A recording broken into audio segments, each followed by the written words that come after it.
अतमाम हुज्जत के लिए ये मुलाकात तो वज़ीर आज़म से भी होनी चाहिए। हुजूर हम आपकी खिदमत में हाजिर हुए हैं, ये नहीं होना चाहिए तरीक़ा। सामने बैठकर आंखों में आंखें डालकर अपना हक लेने के लिए गुफ्तगू होनी चाहिए। गुजरात रॉइट से लेके और आज तक की तारीख़ में जो कुछ भी उन्होंने किया है वही थे।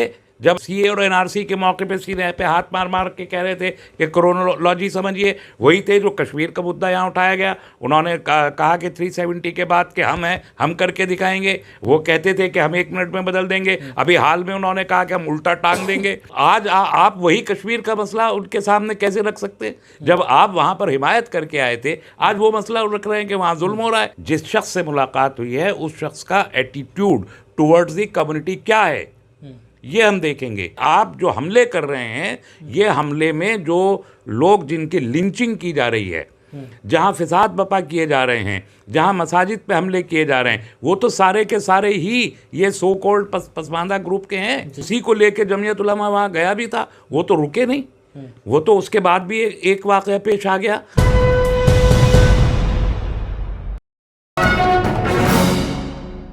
आदाब, नमस्कार। आप देख रहे हैं न्यूज़ मैक्स टीवी और मैं अब्दुल वाजिद चिश्ती निज़ामी। अभी जमीयत उलमाए हिंद की सदारत में एक वक्फ जो है मिला अमित शाह से। केंद्रीय मंत्री गृह मंत्री अमित शाह से जो है एक वक्फ मिलता है, एक डेलीगेशन जाकर के मिलता है और करीब 1.5 घंटे उनकी मुलाकात चलती है।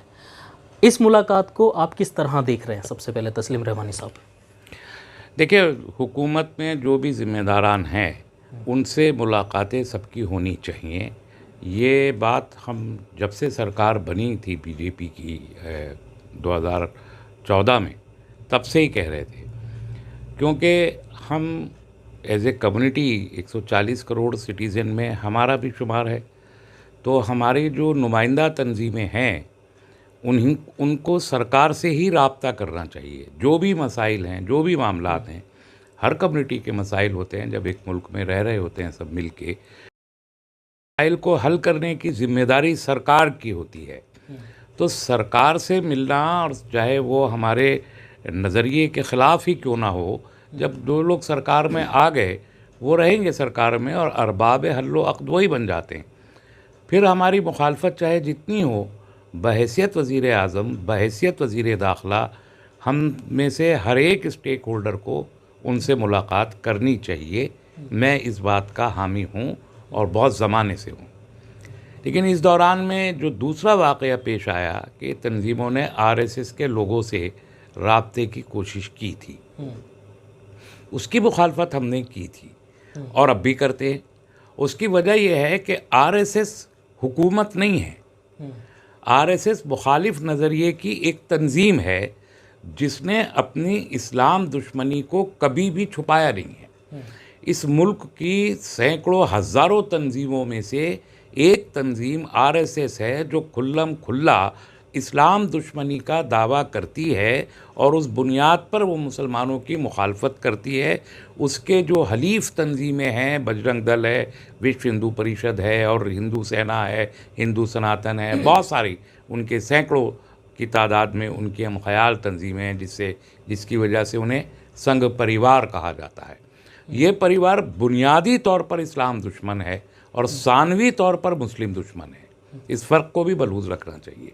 लेकिन सरकार का ये स्टेटस नहीं है। भले ही सरकार आरएसएस के ताउन से बनी है, भले ही सरकार का नज़रिया आरएसएस के नज़रिए के मुताबिक है, लेकिन वो बहरहाल सरकार है और वो जवाबदेह है मुख्तलिफ़ उमूर में। आलमी सतह पर भी आलमी इदारों को भी जवाबदेह है, दाखिली सतह पर मुल्क के अदालतों को भी जवाबदेह है, कम्युनिटीज़ को और आवाम को भी जवाबदेह है। इलेक्शन वो लड़ती है, वोट अपने वोटर्स को भी वो जवाबदेह है। इसलिए उनसे मिलना चाहिए, जिसमें देर हो गई। अब वो मिलने का अंदाज़ क्या है, उनको क्या रिस्पांस मिला है या नहीं मिला है, ये एक अलग किस्सा है। लेकिन अतमाम हुज्जत के लिए मिलना ज़रूरी है। उन्होंने 3 दिन के लिए वक्त दिया था कि हमको वक्त दें कि हम ये चीज़ें करें। बहुत सारे माकूल जवाबात भी उन्होंने नहीं दिए। बहुत से मामलात पे खामोशी इख्तियार की, बहुत से मामलात पे उन्होंने टाल दिया। तो ये सब कुछ हुआ है। तो बहुत कामयाब मुलाकात मुझे नहीं लगती कि ये वैसे भी महमूद मदनी साहब मंजूर नज़र रहे हैं इस सरकार के जो वज़रा हैं उनके मंजूर नज़र हैं। यही शायद वजह है कि उनको एक दिन के अंदर अंदर वह मुलाकात का वक्त भी मिल गया वज़ीर दाखिला से। लेकिन बहरहाल जो भी है, एक मुलाकात हुई, ये अच्छी पहल है। वो 14 पॉइंट लेके गए थे। बेहतर है कि एक एक दो दो पॉइंट पर बात करके और उनको रिजॉल्व अगर करने की नीयत है सरकार की तो वो करें, वरना ये अतमाम हुज्जत तो यकीनी तौर पर हो जाएगा कि हमने सरकार के जो लेजिटिमेट रिप्रेजेंटेटिव थे, जो वज़रा थे, हमने उन तक अपनी बात पहुंचाई और उनसे दरख्वास्त हमारे मसाइल इनको हल करें, मगर उन्होंने हल नहीं किया। लेकिन तो अब सवाल ये उठ रहा है, तमाम लोग सवाल ये कर रहे हैं कि अब जैसे इलेक्शन का वक्त नज़दीक आ रहा है, मेन स्ट्रीम मीडिया में भी जो है इस मुलाकात को बड़ी प्रमुखता से जो है दिखाया जा रहा है कि मुस्लिम जो रहनुमा है, जो मुस्लिम वोट को इकट्ठा करने के लिए या बीजेपी को वोट डलाने के लिए ये मुलाकात के जो है मायने निकाले जा रहे हैं। आप क्या समझ रहे हैं इससे, इलेक्शन के वक्त ये मुलाकात, और जो जिस मामलों पर की गई है लगातार वो मामले बढ़ रहे हैं, अभी जैसे बिहार शरीफ का मामला और फिर जमशेदपुर में मस्जिद में जो है नमाजियों के ऊपर मारपीट और फिर पुलिस की कार्रवाई। देखिए, मुलाकात तो ये बुनियादी तौर पर बिहार शरीफ के मामलात के तनाजुर में की गई थी, बुनियादी तो मुद्दा वही था। लेकिन इसको इलेक्शन से जोड़ने का कोई फ़ायदा मुझे इसलिए दिखाई नहीं देता कि जिन हजरात ने वहाँ जाकर मुलाकात की उनका एक आम वोटर के ऊपर या मखसूस तौर पर मुसलमान वोटर के ऊपर उनका कोई भी असर नहीं है। ये गलतफहमी होगी सरकार की या सरकारी वज़रा की भी या भारतीय जनता पार्टी के ऑर्गेनाइजेशन की भी या और मीडिया के लोगों की, जो लोग भी स्टेक होल्डर्स हैं उनकी ये गलतफहमी होगी अगर वो ये समझते हैं कि इन हजरात का वोटों पर कोई असर है, तो ये बिल्कुल गलत है। और मैं इसको इसलिए कह सकता हूँ कि महमूद मदनी साहब ने मेन स्ट्रीम की पॉलिटिकल पार्टी से 2 मरतबा लोकसभा का इलेक्शन कंटेस्ट किया है, लेकिन 1 मरतबा भी वो कामयाब नहीं हो सके। तो इतनी जो तंजीम ख़ुद को मुल्क की सबसे बड़ी तंजीम होने का दावा करती है, उसके सदर अगर ख़ुद इलेक्शन में चले जाएं तो असम के इलेक्शन में तो उनको बहुत कम वोट मिले थे, लेकिन यूपी में भी अमरोहा के इलेक्शन में उनको, वो शायद 2nd पोजीशन पे थे, तो अच्छा वहाँ कंटेस्ट था, वहाँ भी नहीं जीत सके वो। और हालांकि यहाँ वो एक विनिंग पॉलिटिकल पार्टी से लड़ रहे थे, असम में वो समाजवादी पार्टी से लड़े थे, लेकिन असम के उस कॉन्स्टिट्यूंसी पे लड़े थे जहाँ 90% मुस्लिम वोटर है, धुबरी, और जहाँ पर जमीयत उलमा हिंद का सबसे ज़्यादा असर है, सबसे ज़्यादा असर है। आज बदरुद्दीन अजमल भी जमीयत उलमा में ही हैं, हालांकि उन्होंने पॉलिटिकल पार्टी बना के, वो लोगों ने पॉलिटिकल पार्टी वहाँ के लोगों ने बनाई, उसका सदर बनाया, तो वो यूडीएफ के टिकट पर तो इलेक्शन वहाँ से जीत सकते हैं। लेकिन यही बदरुद्दीन अजमल अगर जमीयत उलमा के टिकट पर लड़ें तो शायद इलेक्शन जीत नहीं सकेंगे। ये एक बड़ा वाज़ेह फ़र्क है। तो जिससे ये मैं कह सकता हूँ कि अगर कोई इसे इलेक्शन के तनाजुर में ले रहा है तो वो बिल्कुल गलत कर रहा है। और अगर कोई उम्मीद कर रहा है कि इस किस्म के राब्तों से बीजेपी को कोई फ़ायदा होगा, तो जिनको ये लग रहा है वो बहुत बड़ी भूल कर रहे हैं और गलतफहमी का शिकार हैं। ऐसा कुछ नहीं है। पसमानदा मूवमेंट जो है ये भी आपने सुना और देखा होगा, इस पर डिबेट भी की जा रही हैं और लगातार ख़बरें सोशल मीडिया के ज़रिए भी जो है वो की जा रही हैं। जब से प्रधानमंत्री ने पसमानदा की जो है बात की है, पसमानदा मुस्लिम की, जब से पसमानदा ये टॉपिक सामने आया उसके बाद से जो है लगातार देखा जा रहा है जमीयत की जो है कुर्बत या करीबी जो है वो सरकार से बढ़ती जा रही है। क्या आपको ऐसा लग रहा है? नहीं, मुझे लग नहीं रहा। देखिए, जमीयत की कुर्बत सरकार से बढ़ना तो उसकी वजूहात बहुत सारी हो सकती हैं, लेकिन पसमानदा तो ख़ुद जमीयत में बहुत से लोग नहीं हैं। और दूसरी बात ये है कि पसमानदा का जो ये सवाल है ये बीजेपी का सियासी जुमला है, इसके सिवा कुछ भी नहीं है। और उसकी वजह यह है कि अगर वाकई बीजेपी को मुस्लिम पसमानदा, अव्वल तो मैं तो मानता ही नहीं कि मुसलमानों में पसमानदा कोई हो, तो मैंने पहले शायद आप ही से कहा था कि हम तो महरूम तबक़ात मानते हैं, किसी को पसमानदा मानते नहीं। कोई आदमी अगर लिख पढ़ के वकील बन गया है, डॉक्टर बन गया है या इंजीनियर बन गया है, यूनिवर्सिटी के वाइस चांसलर बन गया है, प्रोफेसर बन गया है, तो वो उसका सोशल अनटचेबिलिटी तो मुसलमानों में कभी भी नहीं रही, कभी नहीं रही। हिंदुस्तान में सिर्फ पसमानदगी का मयार इस हद तक रहा है कि शादी ब्याह के मामलात में हर शख्स ये कोशिश करता है कि वो अपनी ज़ात बरादरी के ही ताल्लुक़ में अपने रिश्ते करे। सियासत में क्या रोल देख रहे हैं इसका अब 2024 के इलेक्शन में? कभी भी इसका कोई रोल कभी था ही नहीं और अभी भी नहीं होगा। देखिए, मुसलमानों में अनटचेबिलिटी कभी नहीं रही है। मैंने अर्ज़ किया, हमारी मस्जिद में किसी की जुर्रत नहीं है तो मुझे बता दीजिए कि कोई सफ़ कायम हो रही हो नमाज के लिए, जमात के लिए, और कोई किसी को कहे कि तुम फलां ज़ात के हो, पीछे हो जाओ। क्या देखा है कभी? किसी ने देखा है? इमामत के लिए कोई शख्स आगे आके खड़ा हो गया, क्या किसी ने कभी देखा है कि वो कहे कि साहब आप तो फलानी ज़ात बरादरी के, आप नमाज नहीं पढ़ा सकते? मदरसे में दाखिले के लिए किसी को रोका गया है कि साहब आप की तो ये ज़ात है इसलिए आप मदरसे में दाखिला नहीं ले सकते? किसी मस्जिद में जाने को किसी बरादरी की बुनियाद पर किसी ने कभी रोका है? कभी किसी मदरसे की इमाम की मुदर्रिसी के लिए या मदरसे के टॉप पोजीशन पे पहुंचने के लिए किसी को इस बुनियाद पे रोका है कि वो उसकी ज़ात ये है? या मुस्लिम MPs या MLAs जो इलेक्शन लड़ते हैं ज़ात बरादरी की बुनियाद पर, उनको वोट कभी नहीं हुआ ये। तो मुसलमानों में अमलन पसमानदा होने का कोई भी सोशल अनटचेबिलिटी जिसकी बुनियाद पर रिजर्वेशन दिया जाता है, जो 1946 में ही तय कर दिया गया था कि सोशल अनटचेबिलिटी जहाँ होगी, मार्जिनलाइजेशन जहाँ होगा, उनको मेन स्ट्रीम में लाएंगे तो इसलिए उनको रिजर्वेशन देंगे। लेकिन मुसलमानों में वो अनटचेबिलिटी कभी भी नहीं थी, आज भी नहीं है। इसलिए पसमानदा का नारा सियासी जुमला है, इसके सिवा इसकी कोई हैसियत नहीं है। इसका इलेक्शन पर भी कोई असर मुझे दिखाई नहीं देता, बिल्कुल नहीं होगा। लेकिन अब जिस तरीके से निशाना बनाया जा रहा है उसमें ज़्यादातर जो तबकात है वो पसमानदा मुसलमानों का ही है। मस्जिद में, मदरसों में जिस तरीके से लगातार हमले किए जा रहे हैं, वो तो बीजेपी कर रही है ना।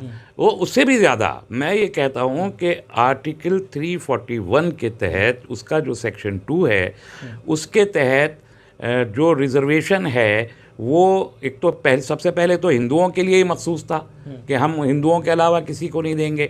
बाद में बुद्धिस्ट एंड सिख्स को भी उसमें इंक्लूड कर लिया गया कि साहब इनको देंगे। तो बीजेपी को अगर इतना दर्द है पसमानदा मुसलमान के नाम पर, और वाकई बीजेपी की नज़र में पसमानदा मुसलमान की कोई चीज़ होती है, तो सुप्रीम कोर्ट में केस पड़ा हुआ है जिसमें खाली सरकार को एफिडेविट देना है और कुछ नहीं करना। मिश्रा कमीशन की रिपोर्ट ने अपने 2007 में ये कह दिया था कि 341 पे जो रिलीजियस राइडर है वो गैर कानूनी है, उसे हटाना चाहिए और मुसलमानों को उसके रिजर्वेशन के तहत दायरे में लाना चाहिए। ये श्री कृष्ण कमीशन की रिपोर्ट, जस्टिस मिश्रा कमीशन की रिपोर्ट है। उस रिपोर्ट के का जो जवाब है, सुप्रीम कोर्ट में केस इस सिलसिले में गए हुआ है। सुप्रीम कोर्ट ने सरकार से जवाब मांगा था कि क्या इसे हटाया जाना चाहिए। वो उसी तनाजुर में श्री कृष्ण इनको जस्टिस मिश्रा को ये सवाल भेजा गया था कि आप जवाब दें इसका, और उन्होंने जवाब दे दिया, और 2007 का दिया हुआ है, आज का नहीं है। तो सरकार को सिर्फ एक एफिडेविट देना है सुप्रीम कोर्ट ऑफ इंडिया में कि हाँ हम इसके लिए तैयार हैं कि पसमानदा मुसलमानों को रिजर्वेशन दिया जाए। इतना कर दें।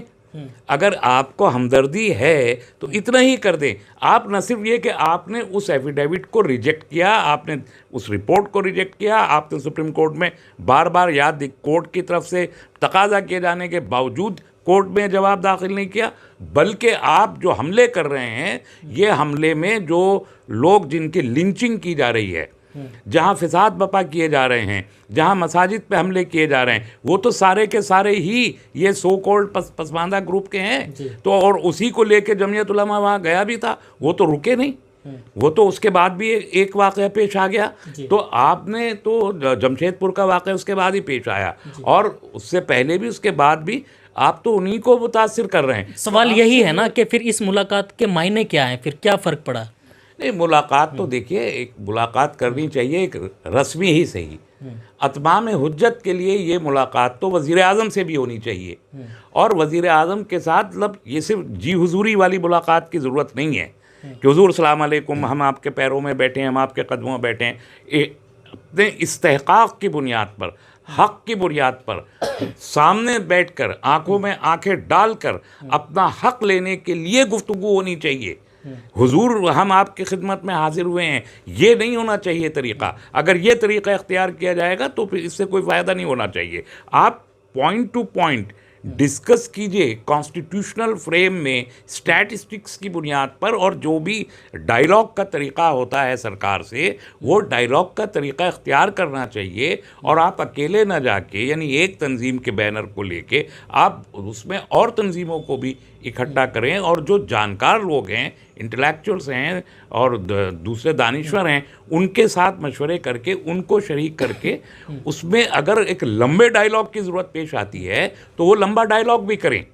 तो आप अगर उस बुनियाद पर कोई गुफ्तगू करते हैं तो वो नतीजा खेज़ होगी, वरना तो एक हाकिम और एक राजा और एक प्रजा की हैसियत में अगर आप जाएंगे तो आप एक ग़ुलाम की हैसियत में ही जाएंगे, उसके कोई फ़ायदा नहीं होगा। मुलाकात के बाद ये कहा जा रहा है कि जैसा कहा जाता है अमित शाह जी के बारे में कि उससे बर्क्स ही जो है अलग ही देखने के लिए मिला, उनका जो मुलाकात का एक रवैया कह लीजिए इसको, कि वो बिल्कुल अलग थे, जैसा कहा जाता है और सुना जाता है उससे बिल्कुल अलग उनको पाया गया। नरमी भी जो है उनको में देखने के लिए मिली और उन्होंने उनकी बातों को सुना भी।